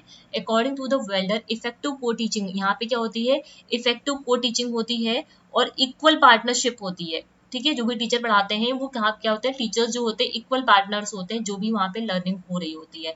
दे must both contribute to every phase of the class work including planning and evaluation. मतलब क्लास के जितने भी फेज है, क्लास को कंडक्ट करने के लिए जो प्लानिंग है, इवैल्यूएशन है, उनके हर फेज में इक्वल पार्टनरशिप होती है। Successful team teaching needs to be effective plan and support with needed resources material. Time is also, यहाँ पे जो टाइम होता है वो एक तरीके का की फैक्टर की तरह काम करता है। Changing to a team teaching approach does not happen in a 1 year, it is a development process. अगर हम टीम टीचिंग की जो अप्रोच है एक साल में चेंज करने के लिए सोचे, एक साल में नहीं होता है। ये एक डेवलपमेंट प्रोसेस है जहाँ पे हम ट्रायल और एरर, यहाँ पे क्या होता है टीम टीचिंग में ट्रायल और एरर मेथड का यूज करते हैं। The team teaching inclusive model comes with many reported benefits for the teacher and student both special. यहाँ पे सिर्फ इतना ध्यान रखो, जब टीम टीचिंग की बात करते हैं तो यहाँ पे special educator plus general educator दोनों ही आते हैं यहाँ पे, ठीक है। अब ये जो को टीचिंग स्ट्रेटेजीज है जिसमें इससे भी एक बारी को क्वेश्चन आपसे पूछा गया हुआ है, ठीक है। One teach, one assist, station teaching, parallel teaching, alternative teaching, team teaching, ये मैंने यहाँ पे इमेज भी लगाई है।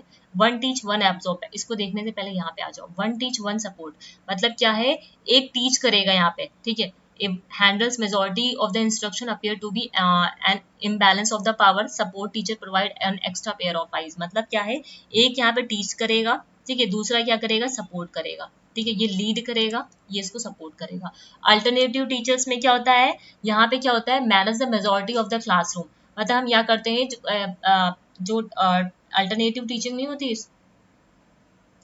उनको एक टीचर ने पहले पढ़ा दिया, ठीक है। जो बच्चे यहाँ पे नहीं आ पाए हैं उनको दूसरा टीचर पढ़ाएगा, ठीक है, आउटसाइड द क्लासरूम, ठीक है। फिर पैरेलल टीचिंग, एक साथ ही पढ़ा रहे हैं, ठीक है। Both the teacher deliver the same lesson but the class split in the smaller size, ठीक है। यहाँ पे एक साथ ही पढ़ा रहे हैं लेकिन स्मॉलर स्मॉलर साइज में उसको बच्चों को ग्रुप में तोड़ दिया जा रहा है। टीम टीचिंग, एक साथ मिलकर पढ़ा रहे हैं यहाँ पे। स्टेशन टीचिंग, यहाँ पे एक इंडिपेंडेंट स्टेशन है, ठीक है, और यहाँ पे टीचर है आपका मैथ्स का और यहाँ पे टीचर है आपका साइंस का, ऐसे पढ़ा रहे हैं, ठीक है। वही है वन टीच वन ऑब्जर्व, एक टीच करेगा एक ऑब्जर्व करेगा, जैसे आप लोग के बीएड में होता था। वन टीच वन एजिस्ट, एक टीच करेगा दूसरा उसको एजिस्ट करेगा। स्टेशन टीचिंग, एक इंडिपेंडेंट है, एक मैथ का टीचर है, एक आपका साइंस का टीचर है। पैरेलल टीचिंग मतलब दोनों एक साथ ही पढ़ा रहे हैं सेम टॉपिक को। अल्टरनेट टीचिंग, पहले उसको क्लास के अंदर पढ़ाया कुछ बच्चों को, फिर क्लास के बाहर भी उनको पढ़ाया। टीम टीचिंग, एक साथ मिलकर पढ़ाना, ठीक है। द स्ट्रैटेजिक जो इंटरवेंशन मॉडल है, ये क्या है, इसमें ये गाइड करता है is the process by which teacher and school support staff include mental health professional administration team up to provide. मतलब एक तरीके से जो स्ट्रैटेजिक इंटरवेंशन मॉडल है वो क्या करता है, गाइड करता है, ठीक है। गाइड करता है किसको, जिससे टीचर्स हैं, स्कूल सपोर्ट स्टाफ है, जहाँ पे आपका मेंटल हेल्थ प्रोफेशनल एडमिनिस्ट्रेशन, कैसे टीम अप करना है, कैसे सपोर्ट करना है टीचर्स को, ठीक है। उन सबको ये क्या करता है, गाइड करने का काम करता है, ठीक है। Who experience difficulty managing students who are struggling socially emotionally और बिहेवियरली और एंड एकेडमिकली। मतलब उन टीचर्स को ये एक तरीके का गाइड करता है जिनको डिफिकल्टी हो रही है, जो बच्चे हैं उनको डील करने में, उनको मैनेज करने में, ठीक है, सोशली इमोशनली सब सब सब सब सब तरीकों से, तो उनको क्या करता है, गाइड करता है। फिर आता है सर्कल ऑफ इंक्लूजन, ये एक पर्सनल इंटेंसिव मॉडल ऑफ, ये का इसका की पॉइंट है, पर्सनल इंटेंसिव मॉडल है इंक्लूजन का, ठीक है। The circle of inclusion model also assures ample of opportunity, यहाँ पे बहुत एम्पल ऑफ अपॉर्चुनिटी मिलती है किसकी डेवलपमेंट के लिए, सोशल इमोशनल और इंटर पर्सनल स्किल्स की डेवलपमेंट के लिए, ठीक है। अब ये चिल्ड्रंस जो हैं, ठीक है, ये आपके मॉडल ऑफ इंक्लूजन हो गया, ठीक है। यहाँ पे जो मॉडल थे आपके इंक्लूजन वाले, वो सारे यहाँ पे हम लोगों ने डिस्कस कर लिए हैं, ठीक है। एक मिनट को यहाँ पे मैंने डाला नहीं है, इसकी जो हेडिंग है वो रह गया डालना, यहाँ पे हेडिंग आप लोग अपनी कॉपी में डाल लेना। टाइप्स ऑफ, सॉरी टाइप्स नहीं है, एक मिनट, टाइप्स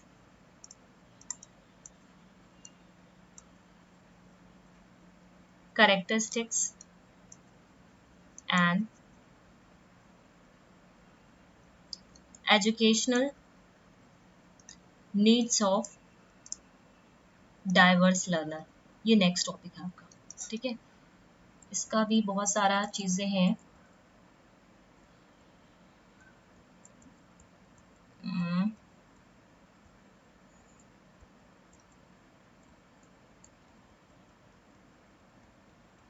पीछे आ जाओ, पहले देख लो इसमें है क्या क्या।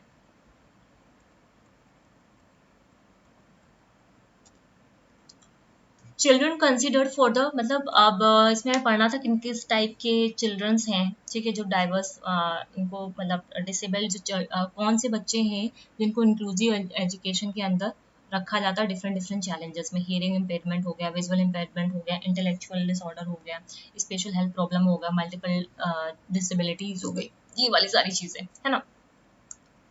तो वो चिल्ड्रंस जिनको इंक्लूसिव एजुकेशन और डिफरेंट डिफरेंट चैलेंजेस में के अंदर कैटेगराइज किया गया, children with hearing challenge, hearing impairment, children with visual challenge है ना, children with intellectual challenge, children with हाँ स्पेशल हेल्थ प्रॉब्लम, ठीक है, कुछ जो स्पेशल हेल्थ प्रॉब्लम होती हैं, ठीक है, चिल्ड्रन विद लर्निंग चैलेंजेस, जो लर्निंग डिसेबिलिटी है वो सारी चीज़ें, ऑर्थोपेडिक चैलेंजेस, ठीक है, इमोशनल चैलेंजेस, मल्टीपल चैलेंजेस, तो ये सारी की कैटेगरीज के अंदर सबको हमको डिटेल में पढ़ना है यहाँ पे, ठीक है। मैं हियरिंग चैलेंज वाला आज आपको करा दे रही हूँ, उसके बाद वाला नेक्स्ट सेशन में करेंगे, ठीक है।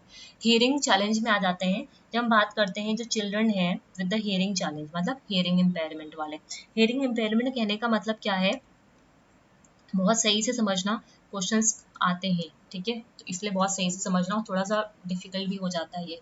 हियरिंग इम्पेयरमेंट की बात करते हैं तो यहाँ पे जो इंडिविजुअल की इनेबिलिटी होती है साउंड्स को ना सुन पाना, ना समझ पाना, ठीक है, असमर्थता होती है, उसकी असमर्थता होती है साउंड्स को, ध्वनि को ना सुन पाना। This may be due to improper, ये किसकी वजह से होता है, इम्प्रॉपर डेवलपमेंट की वजह से हो सकता है, कुछ डैमेज हुआ हो, ठीक है, उसके कुछ जो हियरिंग का पूरा जो मैकेनिज्म होता है, सुनने का जो कान का पूरा मैकेनिज्म है, उसमें हो सकता हुआ कुछ उसको डिजीज में कुछ डैमेज हो चुका हो, डैमेज हो गया हो, इसी वजह से नहीं वो सुन पा रहा हो।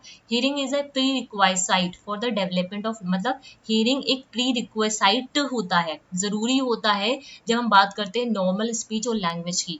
अ child learn to speak by the hearing, एक बच्चा बोलना सीखता है कैसे, जब वो सुनता है, ठीक है, दूसरों की स्पीच को जब हम लोग सुनते हैं तो उससे क्या करते हैं, सीखते हैं, अपनी सराउंडिंग से बच्चा एक कैसे सीखता है, जब दूसरों को बोलते हुए वो सुनता है, तो ठीक है, तो ये प्री रिक्वेसाइट होता है, मतलब ये एक तरीके का एक जो ये जो होता है प्री, मतलब किसी भी कुछ भी बोलने के लिए, एक स्पीच बोलने के लिए ये प्री सुनना बहुत जरूरी होता है, ठीक है, ये चीज है। डीफनेस, ये डेफनेस, डीफनेस बहरापन, या हिंदी में क्या बोलते हैं, बहरापन, ये एक इनविजिबल इम्पेयरमेंट है। ये क्या है, इनविजिबल इम्पेयरमेंट है। Keen observation is necessary to order to identify deaf, मतलब एक तरीके से बहुत ध्यान पूर्वक हमें आइडेंटिफाई करना पड़ेगा कि बच्चा बहरा तो नहीं है, मतलब जन्म से ही वो बहरा नहीं है, डीफ तो नहीं है, ये एक इनविजिबल इम्पेयरमेंट होता है। डीफनेस एट बर्थ, ठीक है, या फिर अर्ली चाइल्डहुड में हो सकती है, ये जो मतलब बहरापन है, डीफनेस है, वो बर्थ से ही हो सकता है या फिर चाइल्डहुड में, अर्ली चाइल्डहुड में हो सकता है, जो इफेक्ट करता है चाइल्ड की ओवरऑल डेवलपमेंट को। These effect very depending upon the, अब ये जो इफेक्ट है वो धीरे धीरे वेरी करते हैं उसकी एज में, उसके नेचर से, ठीक है, या फिर कितना हद तक वो सुन पा रहा है या नहीं सुन पा रहा है, सब मतलब ये इफेक्ट जो है वो कैसे होते हैं, शुरुआती दौर में मतलब शुरुआती जो उनका दौर होता है, ठीक है, या फिर उस पे उससे इफेक्ट करते हैं, या फिर कैसा नेचर है, या फिर डिग्री ऑफ हियरिंग इम्पेयरमेंट क्या है, इन सब के से ये अलग अलग होते हैं, ठीक है। अब ये types of hearing impairment, conductive hearing loss हो सकती है, सेंसरी न्यूरल हियरिंग लॉस हो सकती है, मिक्स्ड हियरिंग लॉस हो सकती है, ठीक है। अगर हम जब कंडक्टिव, देखो इमेज यहाँ पे पड़ी हुई, कंडक्टिव हियरिंग लॉस की बात करते हैं, ठीक है, बहुत सही से समझना, ठीक है, कंडक्टिव की हियरिंग लॉस की बात करते हैं तो loss of result from defect in outer, ये पूछे हुए क्वेश्चन हैं आपके, ठीक है, डिफेक्ट इन द आउटर और मिडिल एयर, ठीक है, आउटर और या फिर मिडिल ईयर में, the sound is not conducted efficiently to the inner ear, मतलब पहले आउटर का जो हिस्सा है कंडक्टिव, मतलब मिडिल ईयर का, उसमें ही कुछ लॉस हुआ होता है, ठीक है, उसकी वजह से ही होता है, जिसकी वजह से जो इनर ईयर है उस तक वो आवाज नहीं जा पाती है। ऑल साउंड हर्ट दस बिकॉज वीक एंड मफल्ड, ठीक है, जितनी भी साउंड है वो कैसी होती है, मफल्ड होती है, वीक होती है। Usually such individual speak softly, ठीक है, ये बच्चे जो कैसे होते हैं, धीरे बोलते हैं, ठीक है, ये सब चीजें आपको याद रखनी होगी, ठीक है। जब कंडक्टिव हियरिंग लॉस की हम बात करते हैं तो जो साउंड होती है, ठीक है, वो जो हमारा मिडिल ईयर होता है, आउटर होता है, उसके डिफेक्ट की वजह से होता है, और यहाँ पे जो बच्चे होते हैं वो कैसे बोलते हैं आपके, धीरे बोलते हैं, ठीक है। सराउंडिंग इन्वायरमेंट नॉइज, ठीक है। कंडीशंस क्या होती हैं, wax in the year, canal wax जो वो जमा हो जाता है, ठीक है। Disease of the outer and middle ear associated with the symptoms like year एक या फिर ईयर डिस्चार्ज, कंजाइंटल डिफेक्ट्स हो सकता है, अभी सब नाम आपको याद होने चाहिए, ठीक है। आउटर मिडिल ईयर में डिफेक्ट्स में डैमेज कर सकता है आउटर या फिर middle year, upper respiratory tract infection हो जाए, या फिर नेग्लेक्ट करना केयर ऑफ, मतलब हमने कान का जो केयर है उसको सही से नहीं किया है, ठीक है, इस वजह से वैक्स जम गया है, इसकी वजह से कभी कभी होता है नहीं कान में वैक्स जम जाता है तो हम लोग को धीमा धीमा सुनाई देने लगता है, वही वाली चीज़ है यहाँ पे, ठीक है।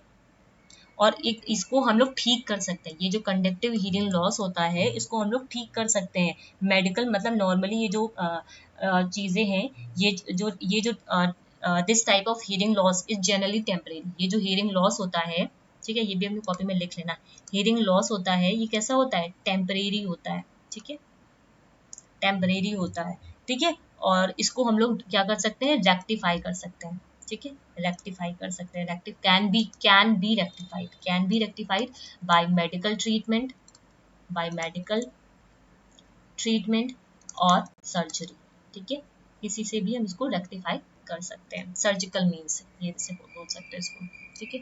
सर्जरी मत लिखो, सर्जिकल मीन्स लिख लो इसको, सर्जरी की जरूरत नहीं पड़ती यहाँ पे, सर्जिकल मीन्स, ठीक है। अब आते हैं सेंसरी न्यूरल हीयरिंग लॉस, ठीक है, सेंसरी न्यूरल जिसे SNHL बोलते हैं, क्या बोलते हैं, SNHL बोलते हैं, ठीक। ये जो सेंसरी हीयरिंग लॉस है is cause due to the damage और डिजीज ऑफ इनर, अब यहाँ पे इनर ईयर्स में हो रहा है, ठीक है, या फिर ऑडिटरी जो नर्व होती है उसके अंदर डैमेज हुआ हो। It could also result as an after effect of infectious disease like measles, mumps, TB, meningitis, ठीक है, इन सब की डिजीज की वजह से भी ये हो सकता है, ठीक है। तो some condition that may cause congenital sensory neural hearing loss are hereditary childhood deafness हो सकती है, ठीक है, RH इनकम्पैटिबिलिटी हो सकती है, प्री मेच्योर बर्थ हो जाता है उसकी वजह से भी हो सकता है, बर्थ एस्फेजिया, ठीक है, एस्फीजिया, ठीक है, ये पूछा हुआ आपसे, एस्फीजिया मतलब लैक ऑफ ऑक्सीजन सप्लाई, यहाँ पे इस ऑक्सीजन की कमी होती है, ठीक है, ऑक्सीजन की कमी होती है, ठीक है, एस्फिक्सिया में lack of oxygen supply to new born due to inability to breathe normally, जिसकी वजह से वो नॉर्मली ब्रीथ नहीं कर पाता, जिसकी वजह से उसको क्या हो जाता है, ब्लूनेस बेबी, ठीक है, ब्लूनेस ऑफ बेबी होता है due to various reason, viral infections जो हो जाते हैं प्रेगनेंसी में उसकी वजह से हो सकता है, या फिर एक्सपोजर जो एक्सरे का होता है फर्स्ट मतलब प्रेगनेंसी में, ठीक है,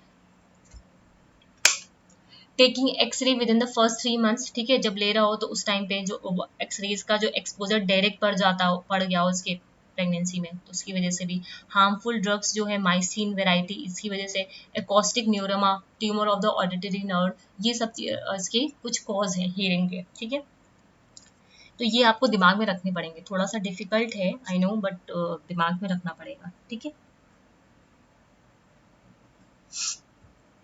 ये जो कंडीशन होती है, ठीक है, ये जो कंडीशन होती है इज बियॉन्ड मेडिकल और सर्जिकल कंडीशन, ठीक है, ये कैसी होती है, यहाँ पे परमानेंट हीयरिंग लॉस हो जाता है, यहाँ पे क्या होता है, परमानेंट हीयरिंग लॉस हो जाता है, ठीक है। ये जो कंडीशन है ये मतलब कैसी कंडीशन है, यहाँ पे मतलब एक तरीके से पूरी तरीके से वो हीयरिंग लॉस हो जाता है यहाँ पे, ठीक है। ये जो कंडीशन होती है बियॉन्ड मेडिकल और सर्जिकल करेक्शन, ठीक है, इसके बियॉन्ड होती है, ठीक है। नेक्स्ट आ जाओ, नेक्स्ट बात करते हैं मिक्स्ड हीयरिंग लॉस की। Mixed hearing loss is the combination of conductive, ये कॉम्बिनेशन होता है कंडक्टिव और सेंसरी न्यूरल हीयरिंग लॉस का, दोनों का ये कॉम्बिनेशन होता है। One of the main cause of this type of loss is the long standing ear infection, जो लॉन्ग स्टैंडिंग ईयर इन्फेक्शन होता है जिसे हम लोग बोलते हैं क्रॉनिक सेपोरेटिव ओटिटिस मीडिया, ठीक है, CSOM बोलते हैं। इन CSOM ईयर जो होता है डिस्चार्ज करता है इन द फॉर्म ऑफ पस, ब्लड और क्लियर वाटर इज सीन, मतलब उसके अंदर से कान से पस निकलने लगता है, ब्लड आने लगता है, ठीक है। This starts with conductive loss, ठीक है, जब ये पस वस आने लगता है, ब्लड आने लगता है तो वहाँ पे क्या होता है, कंडक्टिव लॉस होता है। धीरे धीरे जब ये बढ़ने लगता है तो वहाँ पे सेंसरी न्यूरल इम्पेयरमेंट हो जाता है। अगर उसको ट्रीट नहीं किया जाता है इमिडिएटली या फिर रेगुलरली तो उससे सेंसरी न्यूरल इम्पेयरमेंट हो जाता है, जहाँ पे उसको पूरी तरीके से उसका लॉस हो जाता है, ठीक। अब इसके बाद देखो होते बेसिक, अगर हम बात करें यहाँ पे हियरिंग इम्पेयरमेंट के तो 3 ही होते हैं, ठीक है। उसके अलावा एक और यहाँ पे आ जाता है सेंट्रल हियरिंग लॉस, ठीक है। Central hearing loss is due to the damage of malformation or infection of the neural pathways and hearing centres जो होते हैं ब्रेन में, ठीक है। हियरिंग जो सेंटर्स है ब्रेन में, उसकी वजह से जो चाइल्ड में here but has a difficulty in, child को सुनाई तो देता है लेकिन वो क्या सुन रहा है उसको समझने में दिक्कत आती है। Some of the children classified as learning disabled, यहाँ पे जो बच्चे आते हैं कुछ लोगों को हम लोग लर्निंग डिसेबल बोल देते हैं, ठीक है। लर्निंग डिफिकल्टी हो रही है या फिर उन्हें स्लो लर्निंग बोला जाता है सेंट्रल हियरिंग लॉस में, ठीक है। उन्हें शब्द सुनाई देते हैं लेकिन वो उसको समझ नहीं पाते हैं। ये वाली सारी चीजें इंपॉर्टेंट है। एक बार अगर मैं ना समझ में आए, ठीक है, अपनी कॉपी में इसके नोट्स जरूर से जरूर बनाना। जब अपनी कॉपी में लिखोगे तो आपको समझ में आएगा आप क्या लिख रहे हो और क्या समझ रहे हो, ठीक है। दोबारा से फिर से वीडियो नहीं होगा तो देख लेना। क्या कैरेक्टरिस्टिक्स हैं आपके हियरिंग इम्पेयरमेंट के?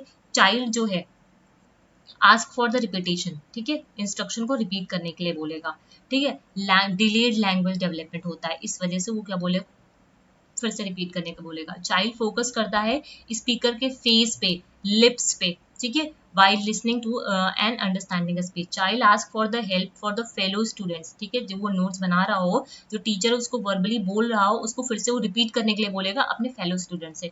प्रॉब्लम होती है इंटरपर्सनल रिलेशंस में, ठीक है, कम्युनिकेशन प्रॉब्लम होती है। चाइल्ड डिस्प्लेज रेस्टलेसनेस, ठीक है, रेस्टलेस हो जाता है, इनअटेंशन रहता है। चाइल्ड फ्रिक्वेंटली कंप्लेन करता है कि हमारे आंख कान में दर्द हो रहा है।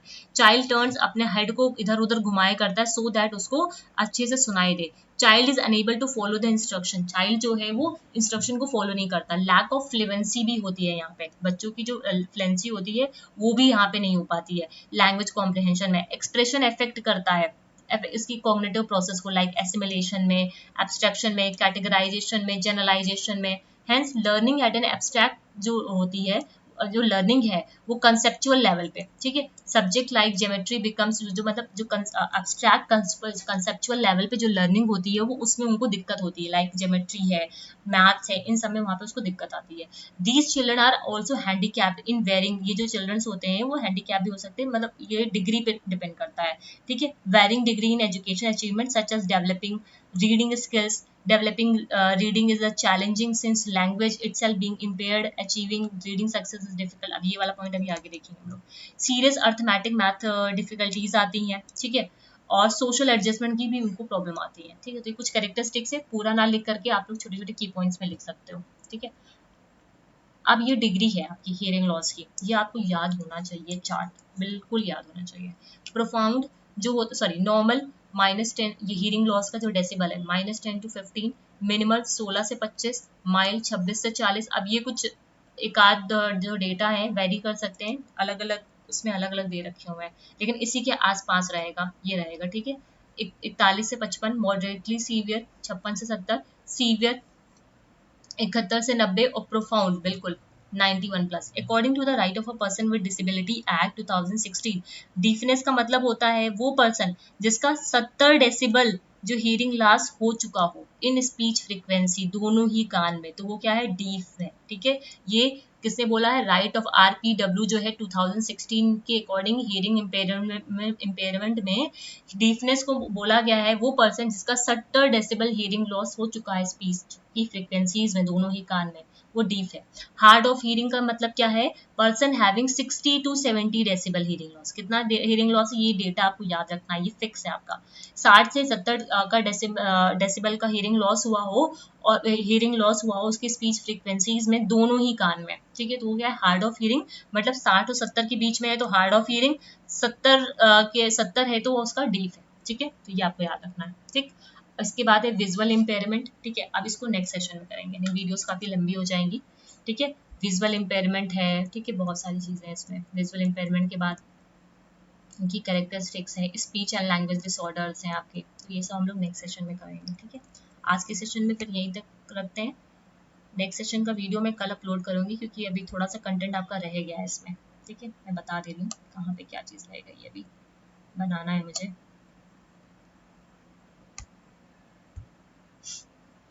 यहाँ पे हम लोगों ने रेडीनेस कर लिया है, ठीक है। टाइप्स, ये जो इंटेलेक्चुअल, ठीक है, ये मुझे अभी कंप्लीट करना है फिजिकल एंड मल्टीपल डिसेबिलिटीज, ठीक है। ये करना है क्या क्या कॉज होते हैं, क्या प्रिवेंशंस होते हैं, और कैसे हम आइडेंटिफाई कर पाएं जो डाइवर्स लर्नर्स होते हैं जो इंक्लूजन्स में, ठीक है। उसके बाद इवैल्यूएशन जो मेथड्स हैं, टेक्निक्स हैं, ये वाली सारी चीज़ें। ये थोड़ा सा भी रह गया है तो मैं इसका जो पार्ट 2 रहने वाला है, पार्ट 2 में कोशिश करूंगी ये जितने जो topic rest of the topic हमारे रह गए हैं वो वहाँ पे मैं कवर कर लूँ, ठीक है। सो दैट आपका यूनिट 10 का बी सेक्शन भी यहाँ पे कंप्लीट हो जाएगा। और यूनिट 10 सी और डी के लिए बिल्कुल भी परेशान नहीं होना, बहुत ईजी है, बहुत आसानी से हो जाएगा। जो भी डिफिकल्टी आ रही है वो यूनिट 10 के ए और बी सेक्शन में आ रही है, और इम्पॉर्टेंट भी है ये एक तरीके से, ठीक है। ऐसा नहीं कि ये इम्पॉर्टेंट नहीं है, ठीक है। तो फिर सेशन अगर अच्छा लगे तो वीडियोस को लाइक करिएगा, और जो लोग भी टेलीग्राम पे नहीं जुड़े हो वो लोग टेलीग्राम पे जुड़ जाओ, क्योंकि जो भी अपडेट्स होती हैं या फिर जो भी मैं इमेज वगैरह जो कुछ भी शेयर करती हूँ वो सारी चीज़ें आप लोग को टेलीग्राम पे भी अवेलेबल हो पाएंगी, ठीक है। तो जो लोग भी नहीं जुड़े हो उसके अलावा वहाँ पे मैंने कई सारी पीडीएफ भी शेयर कर रखी हुई हैं, ठीक है। तो वो सारी चीज़ें आप लोग को टेलीग्राम पे ही मिलेंगी। अगर वीडियोस इन्फॉर्मेटिव लगे तो चैनल को सब्सक्राइब करके जाना, अपने फ्रेंड्स के साथ भी शेयर करना। उम्मीद करती हूँ आप लोग अपनी स्टडीज़ कर रहे होंगे।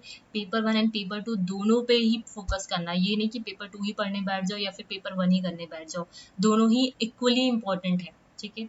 जो भी आपका टाइम टेबल हो इक्वल टाइम पे देना है आपको, पेपर 1 के लिए भी पेपर 2 के लिए। कोशिश करो जो यूनिट को जल्दी कवर कर सकते हो उसे पहले कवर कर लो, सो दैट इससे क्या होता है कि जब जैसे हमारा 20 यूनिट है, 20 यूनिट में अगर हमने 7 यूनिट भी कवर कर रखी है ना तो फिर भी थोड़ा सा मुझे कॉन्फिडेंस आ जाता है, फिर भी अब खुद में एक कॉन्फिडेंस लगता है, हाँ 7 मैंने कवर कर रखी हुई है, तो ये वाली चीज होती है।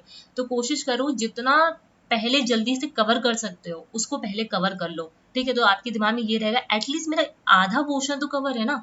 अगर आप एक डिफिकल्ट जैसे इन्वॉल्वमेंट लेके बैठ गए, आप 15 दिन तक इन्वॉल्वमेंट ही कर रहे हो, तो क्या होगा, 15 दिन सिर्फ इन्वॉल्वमेंट में एक ही यूनिट तो प्रिपेयर हो पाएगी आपकी, जो बची हुई 9 यूनिट है वो तो रह जाएंगी ना। तो इस 15 दिन में कोशिश करो आपकी 7 यूनिट कवर हो जाए इस 15 दिन में। इन्वॉल्वमेंट के लिए 2-3 चार दिन, जो 4-5 दिन होंगे उसमें पढ़ लेना, ठीक है। तो ये कोशिश करना है, क्योंकि हर सेक्शन से यहाँ पे क्वेश्चन आते हैं, ये नहीं कि एक ही सेक्शन से क्वेश्चन आता है, ठीक। तो ये चीज़ है। इसके अलावा कोई भी क्वेरी हो तो उसके लिए कमेंट सेक्शन में लिख के बताइएगा, ठीक है। सो फिर आज का सेशन यहीं पे एंड करते हैं। Thank you everyone.